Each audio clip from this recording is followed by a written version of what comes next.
مسابقه ال 20 كيلو بانيه اللي هي على اليوتيوب.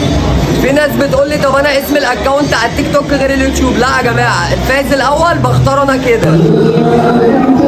طبعا عامل المسابقه دي محبه في متابعين ابو مليكه اللي على التيك توك دخلوا على اليوتيوب، اللي قابلنا على اليوتيوب بالصدفه رزقه برضه. تمام يعني وعد مني كله هيكسب، كل اللي هيدخل يعمل اشتراك والكلام ده بامر الله هيكسب. حتى لو المسابقه دي خلاص، الناس اللي اول مره بقى تشوف المسابقه دي تدخل على الصفحه جوه تلاقي علامه اليوتيوب، او مثلا مش هتفتح معاك بتدخل على اليوتيوب تكتب ايه؟ تدخل على اليوتيوب تكتب ايه؟ مسابقه بتاع الفراخ المعسله 20 كيلو بانيه. الفيديو هيظهر لك، اتفرج على الفيديو شوف شروط المسابقه. اهم حاجه تكون عامل لي اشتراك على اليوتيوب.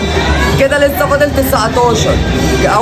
اول واحد فايز ده، لسه فاضل 19 واحد هيكسب معانا في مسابقه ال 20 كيلو بانيه. انا بختار كده من على اليوتيوب يا جماعه. انت هتيجي تستلم مثلا مني، هتوريني